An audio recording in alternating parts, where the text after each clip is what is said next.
ईमानदार आदमी तो ईमानदार को चाहता है, लेकिन बेईमान आदमी भी अपना मुनीम ईमानदार चाहता है। जयराम जी की लोग बोलते बाबा क्या करें, ईमानदारी का जमाना नहीं है। तो कैसा जमाना है? बोले बेईमानी का जमाना है।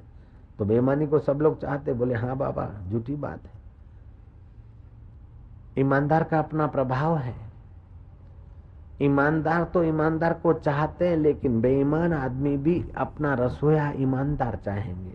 बेईमान आदमी भी अपना ड्राइवर ईमानदार चाहेगा। बेईमान नेता भी अपना सेक्रेटरी ईमानदार चाहेगा। और बेईमान डॉक्टर भी अपना कंपाउंडर हमारे से ईमानदार चले, ऐसा चाहता है। जयराम जी को बोलना पड़ेगा। तो ईमानदार को तो ईमानदार चाहते ही हैं, लेकिन बेईमान आदमी भी ईमानदार को चाहता है। तो जितना तुम्हारा चित्त अपने प्रति ईमानदार है, वफादार है, उतना आपको आत्मसंतोष होगा। मनु महाराज कहते हैं कि तुमको तब तक सत्कर्म उत्साह पूर्वक करते रहना चाहिए जब तक आत्म शांति, आत्म तृप्ति नहीं मिली। कर्म से कर्म बंधन काटना चाहिए। कर्म करने की क्रिया शक्ति तो ईश्वर ने दी है, करने की शक्ति तो दी है, लेकिन करने की शक्ति का सदुपयोग करोगे तो तुम्हारे को अंतरात्मा का सुख मिलेगा। सोचने की शक्ति दी है, सोचने का ढंग अगर सही होगा तो जहां से सोच विचार उत्पन्न होते हैं वहां चित्त विश्रांति पाएगा। तो सुखी जीवन, सम्मानित जीवन, स्वस्थ जीवन, यह जीवन की मांग है। तो श्री कृष्ण कहते हैं तुम्हारे जीवन में वो आध्यात्मिक तेज लाओ, जिससे सुखी जीवन, सम्मानित जीवन और स्वस्थ जीवन प्राप्त हो। जिसको आध्यात्मिक शांति या आध्यात्मिक तेज नहीं, वो स्वास्थ्य लेगा टैबलेटों से, इंजेक्शनों से। वो विद्या भरेगा बाहर के किताबों से, अंतर आत्मा की प्रेरणा उसको नहीं मिलेगी जिसको आध्यात्मिक तेज नहीं। और सुख लेगा क्लबों से। सुखी जीवन जीने के लिए आपके जीवन में एक समझ चाहिए। महात्मा लीला तीर्थ से साधुओं ने पूछा कि स्वामी जी आप कब साधु हुए? तो उनके साथी ने बताया कि ये तो सन्यासी तो हुए 4 साल, लेकिन ये घर में थे, कॉलेज लाइफ में ये साधु थे। इन्होंने संयम नहीं खोया था। जो खाना चाहिए वो खाते थे, जो बोलना चाहिए वो बोलते थे, जहाँ जाना चाहिए वहीं जाते थे, गैर जगह नहीं जाते थे। इसलिए बड़े प्रसन्न रहते, शांत रहते। जो उदंड लोग थे, लड़के थे, वो इनको अपने टोली में घसीटना चाहते थे, लेकिन ये नहीं गए। तो उदंड लोगों ने इनको वैरी बना लिया। और लेबोरेटरी में एक इंस्ट्रूमेंट टूटा और उदंड लोगों ने मिलकर लीला तीर्थ का नाम लिया और लीला तीर्थ पर 50 रुपया जुर्माना हुआ। लीला तीर्थ ने 50 रुपया भर लिया। जब अच्छे विद्यार्थियों को पता चला कि लीला तीर्थ पर झूठा आरोप है, तो अच्छे विद्यार्थियों ने कहा कि देखो, उदंड लड़के और लड़कियां कॉलेज में रिसेस के समय क्या क्या कहाँ कहाँ भटकते हैं, और कभी कभी कॉलेज के नाम पर घर से निकलते और कहाँ कहाँ भागते फिरते हैं, ये हम थोड़ा बहुत जानते। और आप और हम मिलकर इनके जो भी वीक पॉइंट है एकत्रित करके मैनेजमेंट को बताएं और आपको 50 रुपये वापस दिलाएं। लीला तीर्थ ने कहा नहीं, इनके दोष देखते देखते तो मेरा अंतःकरण दोषी हो जाएगा। 50 रुपये से ज्यादा मेरा कीमती समय है। मैं अपने चित्त को दोष गिनने में और अपने समय को दूसरों के दोष एकत्रित करने में अपने समय को नहीं गंवाऊंगा। मैं निर्दोष नारायण का चिंतन करके जो तृप्ति का अनुभव कर रहा हूँ, वह तृप्ति मेरे को 50 रुपये से बहुत ज्यादा कीमती लगती है। मैं बहुत सुखी हूँ। किसी ने खुशामद कर दी तो आप सुखी हो गए, ये बहुत छोटी बात है। किसी ने निंदा कर दी तो आप दुखी हो गए, तो बहुत छोटी बात है। लेकिन खुशामद में भी आप परम सुखी रहे और निंदा में भी आपके चित्त में, हाँ, निंदनीय कर्म करते तो सावधान हो जाओ, लेकिन खामखा आपके ऊपर आरोप या निंदा होती है तो आपके चित्त में चोट न हो जाए। आप ऐसे सुखी हो सकते हैं। सुखी जीवन की जरूरत है हमको। जरा जरा बात में रुष्ट हो जाएं, जरा जरा बात में चिंतित हो जाएं, जरा जरा बात में भयभीत हो जाएं, इसलिए आपका जन्म नहीं हुआ है। तो संसार है, उतार चढ़ाव होते ही आए। खून पसीना बहता जा, तान के चादर सोता जा, ये नाव तो हिलती जाएगी, तू हंसता जा या रोता जा। लीला तीर्थ कॉलेज लाइफ में ही स्वामी के पद को प्राप्त कर चुके थे महाराज।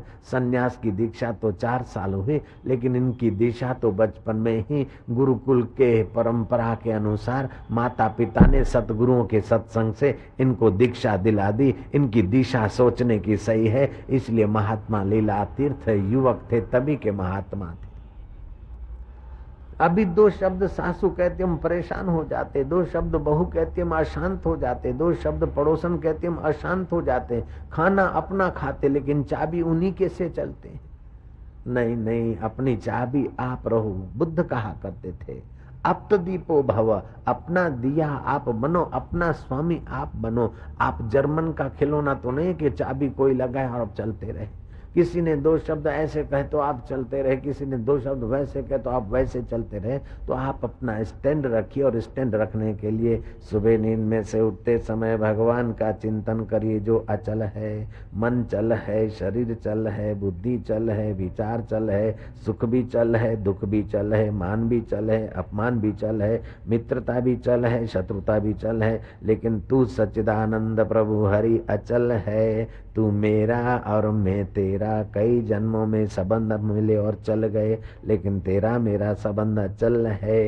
हे सच्चिदानंद प्रभु, सच्चिदानंद स्वरूपाय, सच्चिदानंद स्वरूपाय, विश्व उत्पत्ति आदि हेतवे, विश्व उत्पत्ति आदि हेतवे, तापत्रय विनाशाय, तापत्रय विनाशाय, श्री कृष्णाय वयं नमः, श्री कृष्णाय वयं नमः।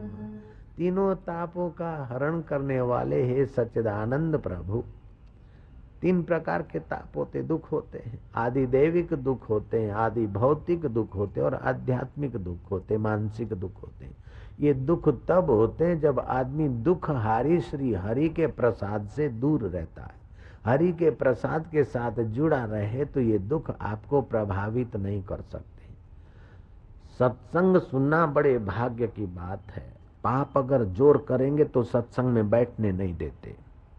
तुलसी पूर्व के पाप से हरि चर्चा न सोहाय। पाप अगर जोर मारेंगे तो कथा में से उठ के खड़ा कर देंगे। तुलसीदास कहते तुलसी पूर्व के पाप से हरि चर्चा न सोहाय, जैसे ज्वर के जोर से भूख विदा हो जाए। जैसे बुखार जोरदार होता है तो फिर अन्न भाता नहीं है, ऐसे पाप जोरदार होता है तो कथा में बैठने नहीं देता। जयराम जी की।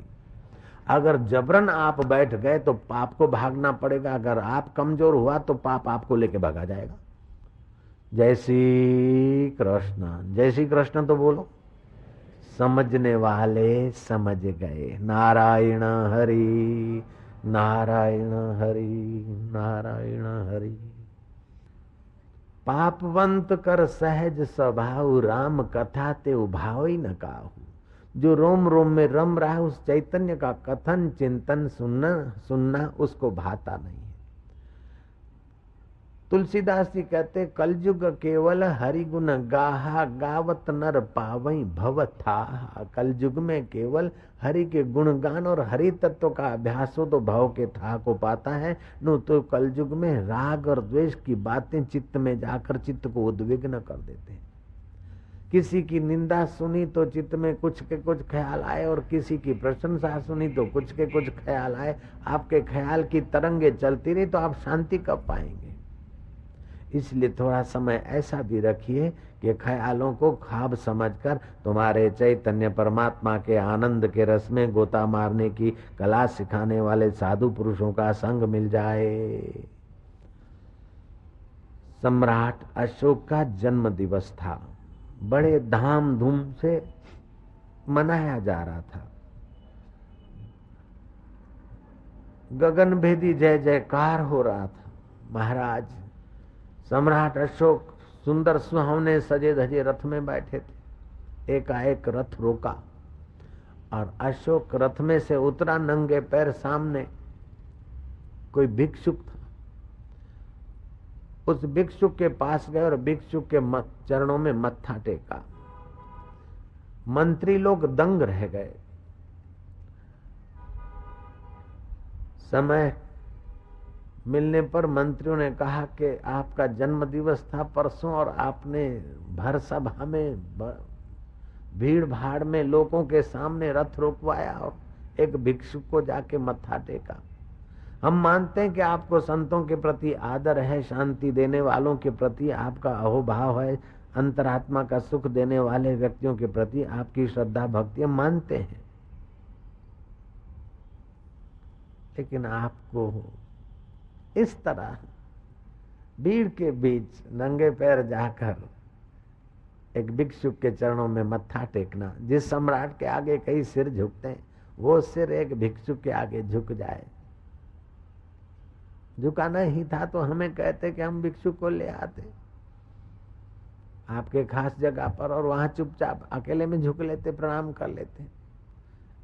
अब हम प्रार्थना करते कि ये सम्राट अशोक का सिर जहां ता न झुके। अशोक सुलझा हुआ था, जो सम्मान नहीं चाहते उनका सम्मान टिकता है, इस बात पर हम आ रहे हैं। जिसको सम्मान की परवाह नहीं है उसका सम्मान टिकता है। सम्मान के योग्य वही है जिसको सम्मान की वासना नहीं है।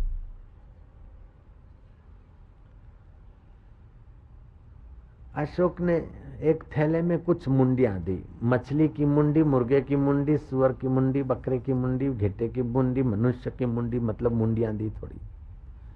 उसी मंत्री को कहा जाओ ये मुंडियां बेचे आओ। मंत्री सारी मुंडियां तो दिया है लेकिन मनुष्य की खोपड़ी किसी ने ली नहीं, मनुष्य की मुंडी किसी ने ली नहीं। सम्राट ने पूछा ये क्यों नहीं बेचा? बोले इसका कोई खरीदार नहीं। बोले प्राण निकल गया, अब मुंडी तो मुंडी है, चाहे सम्राट अशोक की हो चाहे गरीब कंगाल की हो, मुंडी तो मुंडी है। जो प्राण पखेरु निकलने के बाद जो मुंडी किसी काम में नहीं आती, वो अगर मैंने शांति के लिए, परमात्मा के सुख के लिए, परमात्मा के नाते किसी संत के चरणों में मुंडी झुका दी तो मैंने घाटा ही क्या किया, मैंने कमी ही क्या की। कहाँ तो जय जयकार हो रहा है लेकिन मानपुरी की वासना नहीं है। ऐसे सम्राट अशोक के लिए भारतवासियों को अभी भी मान है और भारत सरकार ने तो उनका सिंबल रुपयों पर अभी तक लगा रखा है। अकाल पड़ा था अशोक के राज्य में, सदाव्रत खोल दिए। साधु संत भिक्षुक तो भले बना बनाया रोटी सब्जी दाल जो भी बनता वहां खाए, लेकिन जो घर में है परिवार के साथ जीते हैं और उनकी आर्थिक स्थिति दयाजनक है अकाल के कारण, तो वे सीधा सामान ले जाएं। राज्य का धन राज्य के लोगों का ही है, लोगों के काम आए, ये मेरा कर्तव्य है। जो राशन की दुकान थी, फ्री राशन की दुकान थी, जरूरतमंद उस जमाने में लोग, ऐसा नहीं कि जरूरत है 10 सेर की और 10 मन लेकर भागे चले जाएं, नहीं, लोग भी विवेकी थे। आजकल लेने वाले का देने वाले का हाथ नहीं खुलता है और लेने वाले की वासना नहीं मिटती। लेने वाला बोलता है और खपे खपे खपे खपे, मांगते फिरेंगे, भीख मांगते फिरेंगे, दो दो दो। देने वाला ना ना बोलेगा, लेने वाला खपे खपे बोलेगा। वो जमाना था कि लेने वाला बोलता है बस बस बहुत हो गया, देने वाला बोलता और थोड़ा लो और लो, वो जमाना था। अशोक के जमाने में थे। तो कर्म का फल, आपका किया हुआ कर्म आज उसका फल मिले, 1 साल के बाद मिले, 10 साल के बाद मिले, 10 जन्म के बाद मिले, लेकिन कर्म का फल जरूर कर्ता को मिलता है।